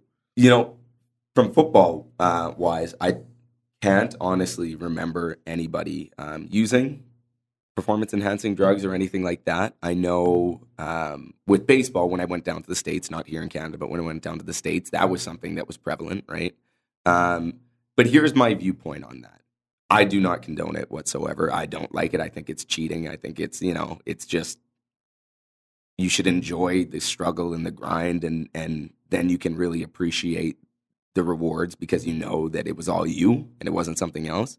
But I can see where these people are coming from by using it to get into the MLB or the NFL or hockey, right? Because they're doing it from a point where they just want to get there so they can make their millions of dollars and make a name for themselves. And some people aren't willing to, some people don't care about the consequences of what it is that they're doing, right? And I understand it, but I don't agree with it. I always find it unfortunate when money becomes the primary focus of achieving anything. Yeah. I'm like, well, in my opinion, I'm like, you're looking at it wrong now when Exactly. money becomes that focus. Yeah. Unless it's maybe a career in money. Yeah, exactly. But so from my personal experience, I've never really seen or had to deal with anybody who used it other than, the guys in the gym just run around sounding like a gorilla in there, slamming weights and stuff like that. I got a few of those. Oh, my God. Anywho. It's silly when it just becomes for aesthetic reasons, too, because that stems from a very unhealthy place. And that's even aside from the bodybuilding. It's more so just when you see just the regular juice monkey at the gym that's got veins out to his, he's got the neck 3 times too large for his head. Yeah. Well, it stems from an unhealthy place, and it could potentially lead to a very unhealthy lifestyle. Yeah, exactly. And it's just like the way I see it is if you're using it for that purpose, like you're just trying to, make yourself look aesthetic or, change your body, it's like you're just cheating. Just do it right. Do it naturally, enjoy the process, realize that just like in life, anything worthwhile takes time, just like building that body that you want. It's going to take time. It's going to suck, but it's going to be worth it. So full cycle now. Yep. Now let's get into supplements. Go on. So it's actually been a thought that I had recently because I've definitely went down the supplement train. Yep. And I used to swear by pre-workouts, creatine, BCAAs, multivitamins, and I would have my regimen and I would have my shake, and then I would probably need another one before I had football practice. Yeah. So, I would say that I became addicted to caffeine, definitely, and having a stimulant in my system before I trained, and very much to, I would say, an unhealthy degree. Mm-hmm. And I a little bit became fixated on the mirror too, the aesthetics of, I got obsessed with looking good, and it was to play sport, but it was also that kind of unhealthy, now I look good and I'm getting attention for this. And coming from a guy who hadn't really got that before, it was very much a different experience. But now flash forward, I drink coffee, and that's probably my worst habit that I have right now is drinking a little too much coffee. But now I'm taking no supplements, but I would say I'm in the best shape of my life. I've switched to a paleogenic diet. Nice. Not ketogenic, paleo. Is it paleogenic? Paleo? Whatever. Anyways, it sounded really intelligent when I said it, and then I went, it might just be paleo. This sounds like a good diet. By the name, I'm going to do throw this. a genic on the end, and paleo. It just sounds unreal. Paleo extreme something. I don't know. That's how you'd sell it, right? But so basically, just more of a natural diet, and so I'm watching what I put in my body, and no gluten, basically. Other than my 2 pizzas I ate the other day.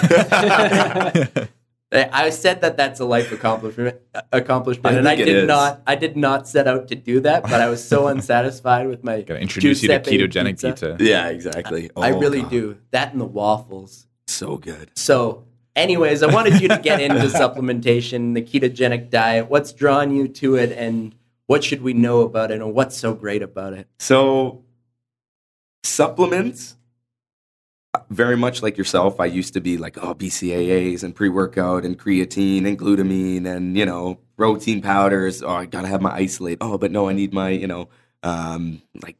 just everything with it, right? I used to think that that's what you needed in the gym. Like that's the way it is, right? You look at 90%, especially like young men, right? Young men that are going to the gym. It's just like, hey, man, do you take your pre-workout? Do you have your protein shake after this? Are you using creatine right now, or are you off of it? Like, it's just, now that I'm a bit older and wiser, I realize you don't need all that stuff. Yeah, you don't need to spend $300 a month on supplements. Exactly. I haven't taken protein powder since, I haven't bought protein powder. There's, as Jayse knows, there's a big cupboard full of it at our gym. Yeah, our shared cupboard. Our shared cupboard of supplements, of protein and creatine and all that. I haven't used protein probably in 2 months, and before that, it was probably another 2 or 3 months. Creatine, I am using right now just because I was given it as a gift. Before that, I haven't had creatine in 2-3 years. Glutamine, anything like that. I don't think supplements are necessary, right? Depending on what it is that you're doing, right? If you're training for sports and you need that extra strength boost of using creatine or of using glutamine for recovery and stuff like that, you can do it. It's just you don't need to. For the average person, 99% of the population, you don't need to use that stuff. There's no point, right? Unless you're not getting enough from your diet. Protein supplement is great if you're not getting enough from your diet. Yeah, I haven't used protein in over a year. Yeah. I've actually been thinking about going back on it, not for the sake of what the benefits me. Mm-hmm. It's more of because I've cut my calories so much that if I feel that I'm hungry, I can have a protein shake and then get my protein intake rather than be tempted to run across the street to Tim Hortons and get something full of complex carbs. Yeah, exactly. And so it has a point to it, right? I'm all for multivitamins and antioxidants and fish oils and stuff like that, right? Because I believe that, 100% of the population doesn't get enough nutrients from their foods, from the foods that they eat during the day. But when it comes to creatine, glutamine, pre-workout, post-workouts, all that stuff, you don't need it, right? Well, both of us actually, we both take veggie greens on a daily basis. Do you think something like that's necessary? If you're not going to get it through your diet, yes. The beautiful thing about veggie greens and the reason I take it is because I know that I'm not going to eat 7 servings of vegetables a day, right? And most people won't. And most people won't, right? So if you know that you're not going to get your vegetables, take something like that. If you know you're not going to get the protein intake that you need during the day, take something like that, right? Aren't those 7 servings from the Canada Food Guide, though? And haven't we a little bit disproven? They said you need so much milk and meats and alternatives, and you need that gluten. You need so much wheat, but depends on what you're trying to achieve, right? You're having a paleo diet right now, right? You need a certain amount of vegetables, of protein, of your carb intake. You have to limit. Depends on what you're trying to do, right? What diet you're trying to eat. I would say just for overall health, you should try to eat as many servings of vegetables as you can a day, right? And I'm sure you all agree with that. But if you have a job where you could possibly be, standing on your feet for 7, 8, 9 hours straight, right? Or working, at a desk and you need to plug away and you really need to work hard on something, you're not going to have the time to get away and to eat your 7 servings or whatever it is, your protein, stuff like that. Supplements are very, very helpful and handy in that situation. But going down the whole ketogenic train there, yeah, exactly. So the way I got into that was through Tools of Titans with Tim Ferriss via Dominic D'Agostino. Dr. Dom D'Agostino, sorry. I believe Tim Ferriss is also a backer of He is now ketogenics. After he talked to Dom D'Agostino and really delved into all of that stuff, he became a big fan of it and started using it. But Joe Rogan's had him on the podcast. Yeah, too, and Joe talked about Rogan the is also keto. on that as well. Yeah, he uses the supplements and all that stuff.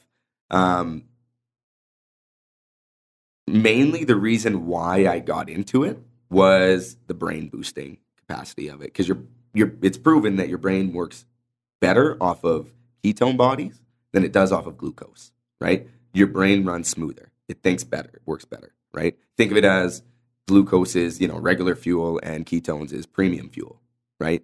So I'm all about self-optimization. I just, personal development, going to the gym consistently, working, making yourself healthier, pushing yourself out of your boundaries and trying to better yourself.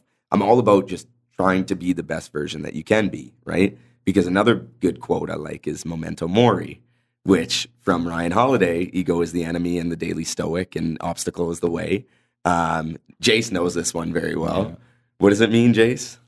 You do it. You say it. It's fine. Take it. Take the fame for it. Yeah. So this is sound grim, and it kind of relates back to what you guys were talking about on your very last podcast about death, right? Memento mori translates directly to remember you have to die, right? So inevitably, you're going to have to die one day. Like it's going to happen. As grim as it may sound, think of it from a positive standpoint. You have one life to work as hard as you possibly can, to achieve as much as you possibly can, to strive as hard as you possibly can, and to make as much out of yourself as you possibly can. Right? Is that the quote you believe the most in? I would say, yeah. Yeah. Is that why you got it tattooed on you? Yeah. It's my first tattoo was memento mori. And very nice tattoo. Yeah. Thank you, sir. But because I believe in it so much, it's like, yeah, it sounds grim. Remember, you have to die. But remember, at the same time, you can make something outstanding of yourself. I forget who said this. I think it was...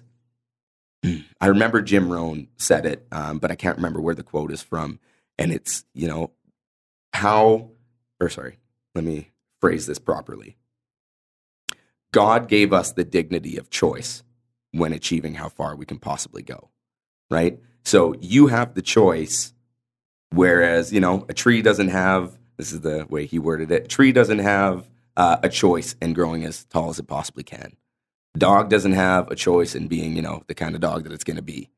Everything doesn't have a choice. We as human beings have a choice, right? We have a choice to work as hard as we want to work, to be what we want to be.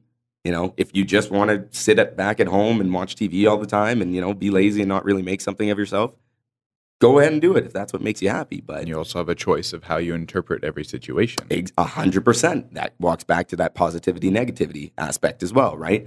Negative people just focus on negative aspects of their life, where positive people always try to find the one up of whatever situation. You touched on this a little bit, where it's like, okay, was failure really failure?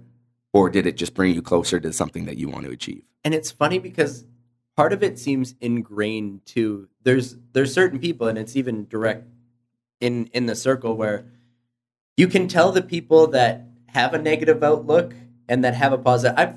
I've went through those negative stages and felt myself being sucked into that, but somehow I always have that.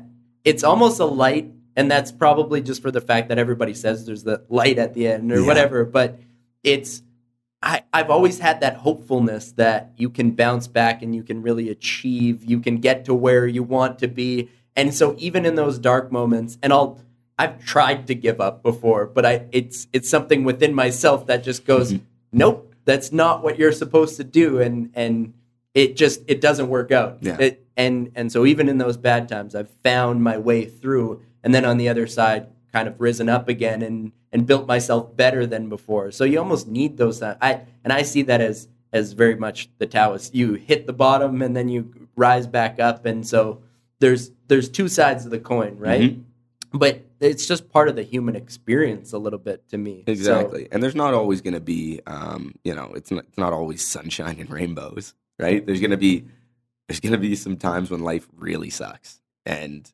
you're going to have to get through that no matter what. It's just going to be what do you take from that experience? Do you use it as like to progress yourself and to, push your life forward in a positive way? Or do you dwell on it? Do you think, oh, I've been cheated. Oh, I've been, life is so wrong to me and all this stuff. It's like, everybody goes through hardships, man. We're the protagonist of our own story. What's that? It's necessary. It's any necessary success story. Yeah, exactly. We're all going through the hero's journey, right? Yeah. I'm sure you can attest to that. Like, we're all going through the hero's journey, and we have to get through our own struggles. We have to, push through, but inevitably, it'll all pay off. Where did you get the hero's journey from? Did you? God. Where did I get that from?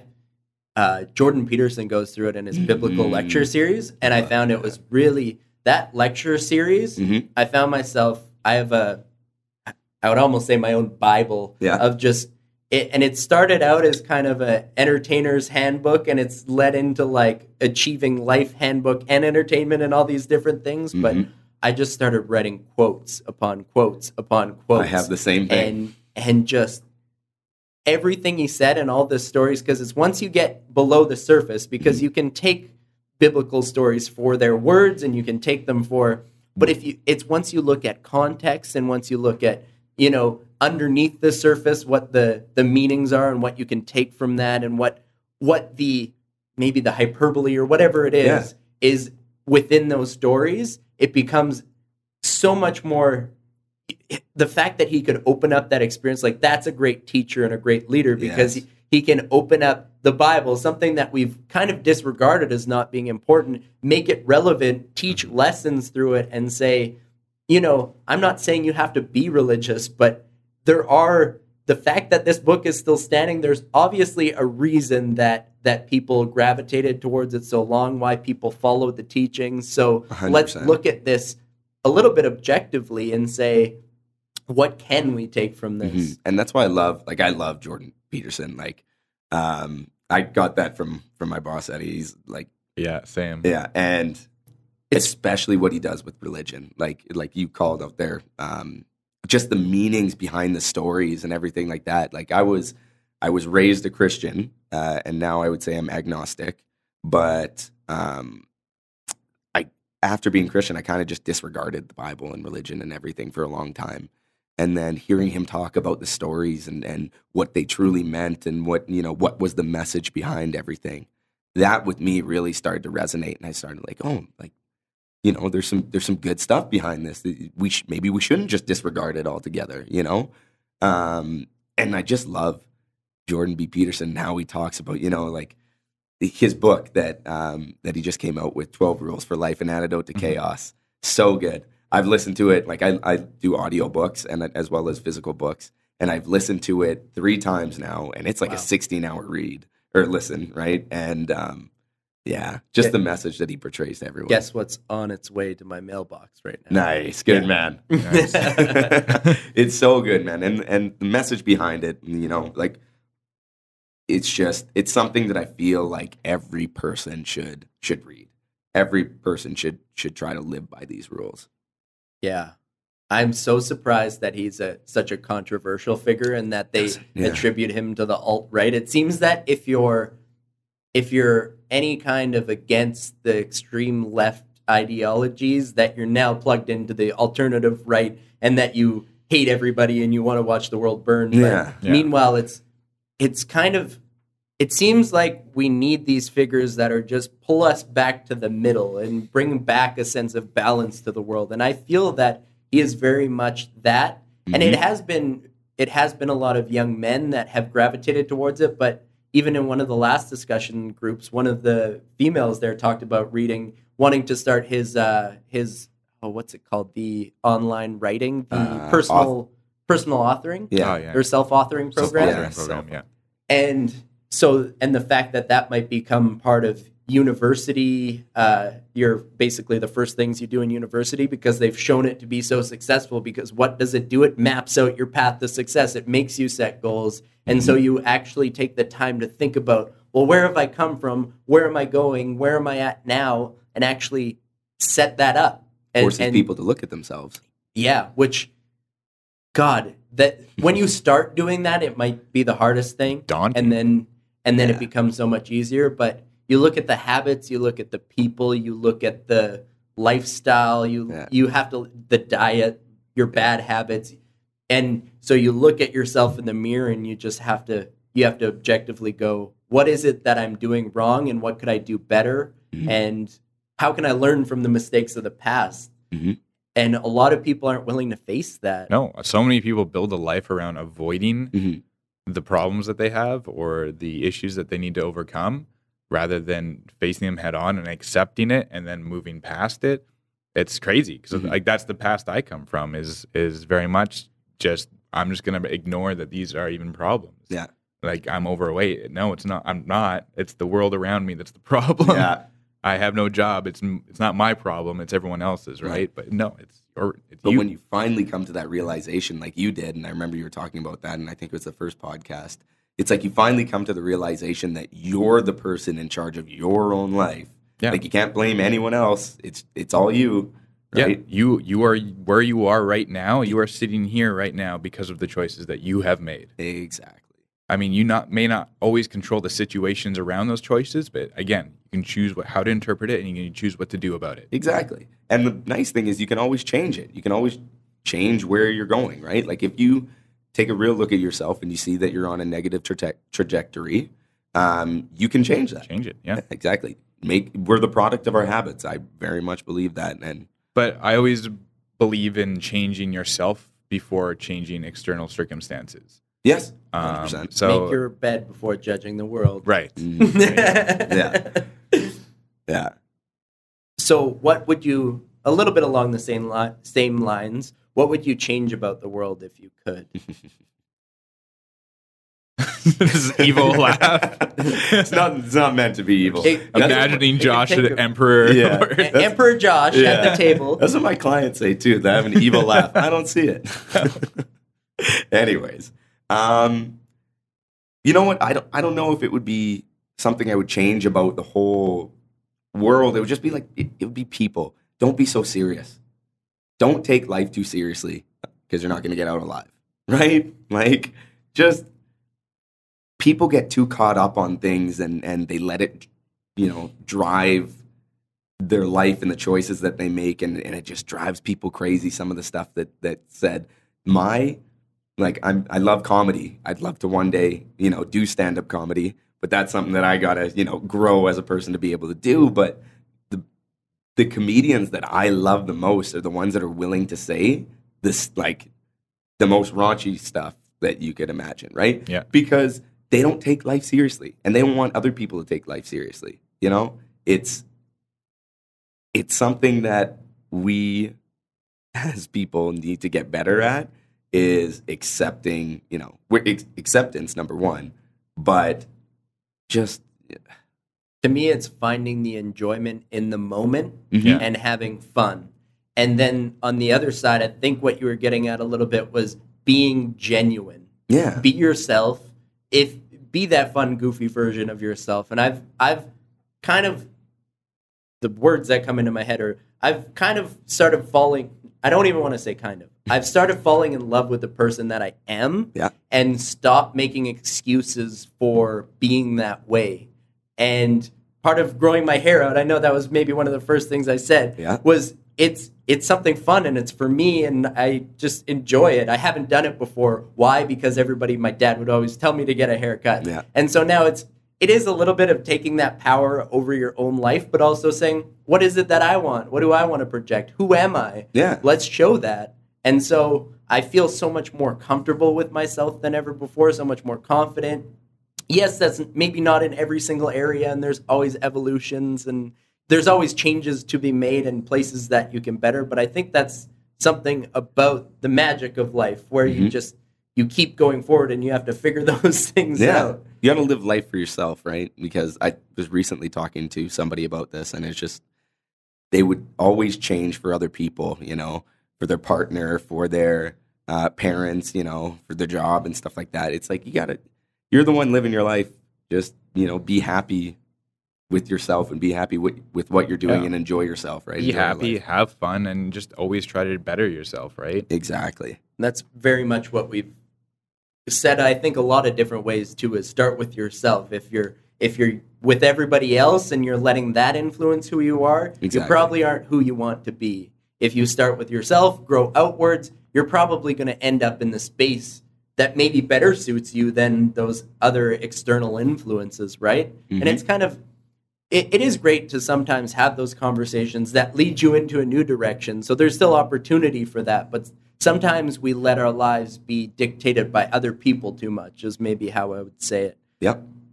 So let's That's very serious topics we've gotten into. Yeah, but I like it though. Maybe on a just more interest side, who's your all-time favorite artist or band, and what have you been playing during your workouts lately? I don't really have like a favorite artist or band or anything like that. Like I typically find a song that I really like and I just kill it. Like I'll just listen to it on repeat like 2 weeks in a row. Oh and my then never God. listen to it again. My girlfriend absolutely hates it because she'll be, doing something around the house and she'll just hear it playing in the background. I'm the same way. I remember I showed you the the new Mission Impossible theme by Imagine Dragons, and I was like, this is sick. I can't stand it now. Yeah. And because of you, I listened to that for like 2 weeks straight, and I'm like, I'm bored with this now. What do I got next, right? So I don't really think there is a person, or a band that I really love or that I come back to over and over again. During my workouts, it's typically, if it's not an audiobook or a podcast, which I can do, during cardio or something like that. If it's weight training, then I got to listen to something like a little bit more, I don't know, upbeat or something like that. Gets you in the zone. Yeah, exactly. And that's either EDM or, I'm not a big fan of like hard rap music or old rap music, but hip hop, stuff like that, upbeat. Yeah. Yeah. I'm very much all about the beat too. Yeah. But I mess around. I think I've said it before, but I'm all about building the playlist for the workout. Yep. I made such a good throwback. It's a little bit of old school electronic, so circa 10 years ago. Yep. A little bit of Deadmau5 here and there, Yeah. and then mixed with some new stuff. And Is that considered old school nowadays? well, Is it? I would say in Oh, terms God, of no. electronic, it's just throwback. It's made its way through, and even if it was a popular song, it's fallen off the radar. But Yeah. bringing Some back Sandstorm. some of the Darude Sandstorm. Well, I played Cinema by Benny Benassi, but the original Nice. version Nice, is yeah. really good. And then, I've got into a bunch of different ones, but it's always the arm workouts or big pumps. I do like angry workout music. It's always winter time. Mhm. It's a little bit of the seasonal effectiveness, but it's heavy metal and just hard rock, and I really get into those workouts Yeah. too. And like kind of, I guess I never answered this, like training style that I have. And it's funny, I'm a personal trainer and like my job is, take somebody through a workout and like, make them have a fun time and, be someone's workout, like training partner, training coach and all that. When it comes to my own workout, I can't work out with people. It's like, I need to put on my headphones. I need to put my hat down and I just need to like, get into my own zone. And You take and it I as- share that Yes, mentality. 100%. And we get approached often too. I get approached by clients even like, hey, one of these days you should work out with me. I'm like, I guess we could. I mean, you can make that request. yeah, and I don't like, I really wouldn't- want to. I wouldn't mind doing it No, with them as right. like as if a it training shows them session. something new, Yeah. then fine. But it's like if or that's your workout for the when day. one of the other trainers are like, "What are you working on?" and I'm like, this is I know where this is going. I And know. I'm like, I used to be a very agreeable person, and I've gotten so much better at being disagreeable. But only when it comes to like telling people like, "No, I'm not working out with you. I'm sorry." Like, Yeah. and I feel super bad saying that, but it's like, sorry, this is for me. well, like half the time I find, and you know what, I've learned a lot of things. I've worked out with some of the other trainers. I've learned a lot of things from them, which is fine. But most of the time, what ends up happening, I find, is it turns into a conversation, or it Yes. turns into you're just socializing. And so these rest periods become 5-10 minutes long, and you get one set in, and then I'm not even pushing myself as hard. One, I don't have the focus on, and two, they're talking to me, and even though they may be spotting me, the focus is just not there. So I'm not working as hard as I could as I do on my own. yeah, I'd 100% agree with that. I've felt the same way. After working with trainers, you get to a certain point where you have the education where you feel comfortable enough, and especially being trainers, you're used to making programs, so then it's just spending the time actually doing them and pushing yourself. It is sometimes nice to have somebody like, go do a set. Yeah, It depends. yeah. So if you have a trainer there, it can be Yeah. obviously super beneficial, and you guys could attest to that. But I get that some people need to be pushed, and that's why they get trainers, and that's awesome. Mhm. I've spent 7 years of my life learning and teaching myself how to push myself. So I feel, in my opinion, that no one can push me better than myself. God, go ahead. Oh, I was just gonna say there's always everybody could use a coach, right? Like you could always use a coach, right? Sure. Look at the top performers, like the top athletes and stuff like that. They all have coaches, right? Yeah. And I understand needing that every once in a while, but it's just like you want to get to a point where you're self-sufficient in So workouts. Yeah. I find that, yeah, there's a certain aspect. Like if I were, say you were my coach and be like, okay, what did you do today? And I showed you what I did today. I'm like, hey, you need to do this better. I can go do that better on my own. Yes. And then I exactly. will do that better on my own. And then I'll come back to you and be like, hey, you asked me again, what did I do today? Here's the sheet of paper, what I did, how I did it. I'm not going to lie on it because it's my personal results. The only person I'm lying to is myself, essentially. So why would I do that? And then I can push myself that way. I don't need you there yelling in my ear to do better, because to me that's not motivating. No, I'd agree with that.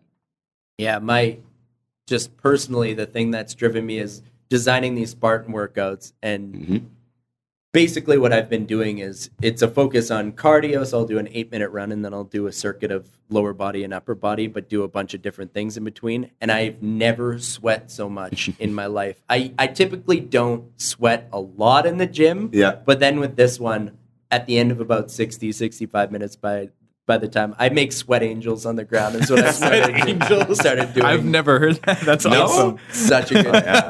That's my new term is the old savage sweat angel. #savage and hashtag. Yeah, I've sweat noticed that a angels. lot. Savage.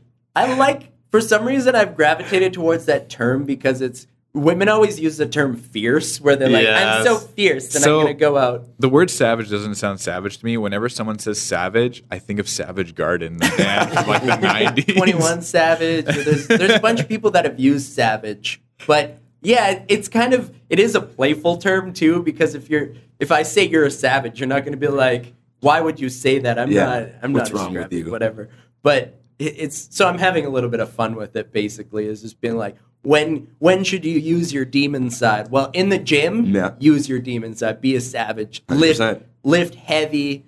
Push yourself to the edge. Sweat buckets and make everybody look at you because you're going like ridiculously hard. And that's what these workouts are. I jog over to the weights from the tread. Yeah. And I don't really fix it. I'm usually so exhausted that I'm not really caring about people around me. But I just know that people are like, God, you went hard today. Yeah.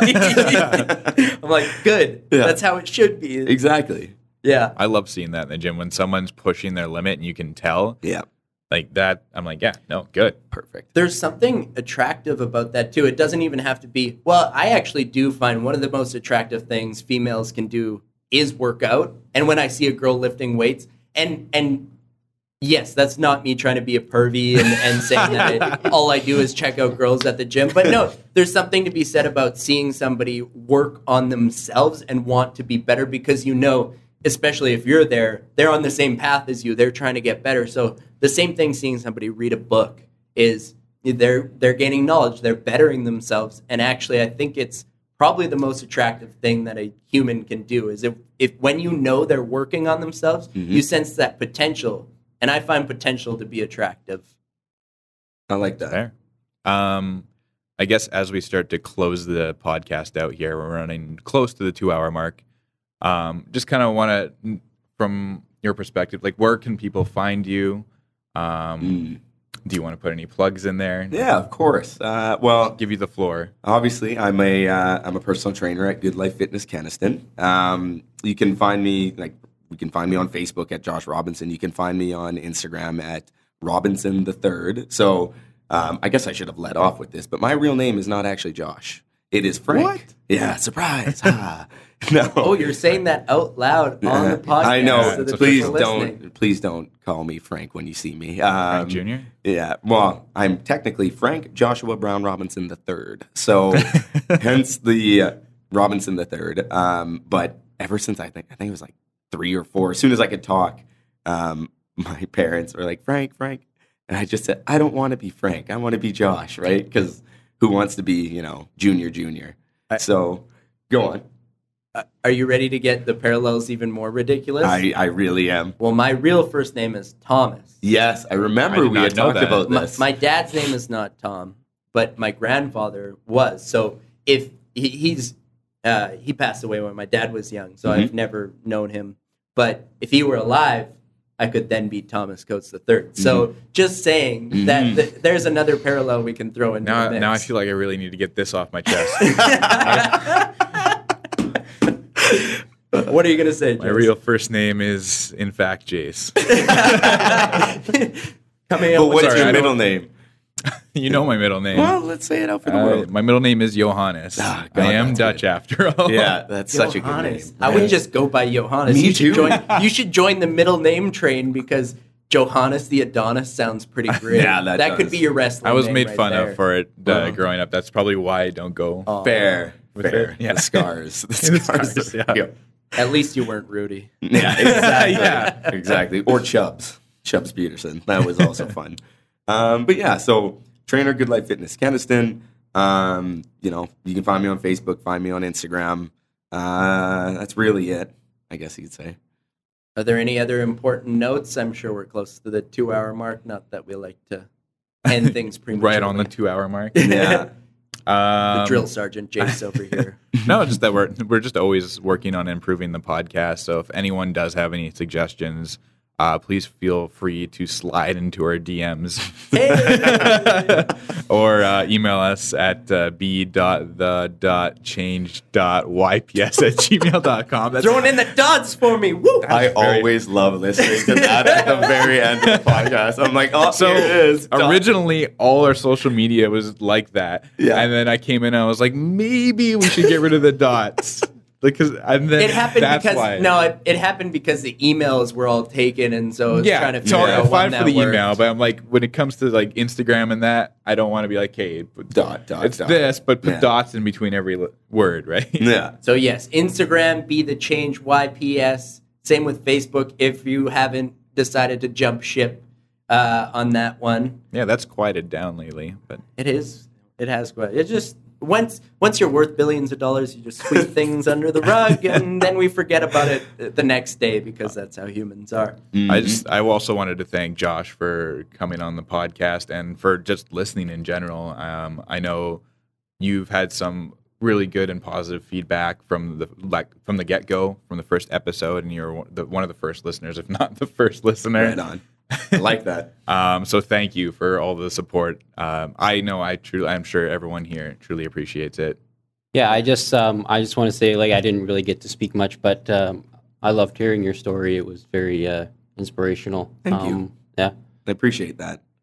Yeah, there's nobody I'd rather have as the first guest. It just seemed natural, and I knew it would be a fun adventure and just to learn more about your story. And it's something that I wanted to do anyways, was sit down with you and talk and learn more about your story. So it's kind of great that other people get to learn about it and get inspired and learn something from it too. So yeah, it's been a lot of fun. And this has been I'm going to put it on record that this has been our best podcast so far. So Been awesome, and hopefully this won't be the last time that you're on here No, as well. definitely not. Thank you. I just want to say thank you to you guys for having me on here and being willing to have me tell my story and, share my thoughts on some stuff. And I really appreciate it. You guys all seem like, like the young professionals, like you're people that are consistently progressing yourselves in your lives and being productive and constantly working on yourselves. And I really love that. I love people that are trying to, constantly work on themselves and make a better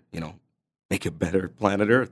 That makes sense. Right? Yeah, 100%. I love that. I don't think there's any better way we could go. Let's make this planet better together. Sounds good. So maybe one other side note, we are still looking for volunteers for the Andrew Dunn Walk. So reach out to us. There is the Be the Change meetup page as well, and the information's posted on there. But if you reach out on Facebook or Instagram for that as well, we'd love to have you out and have you involved as well.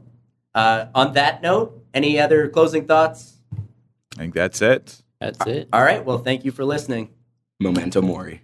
Farewell. Bye-bye. Au revoir.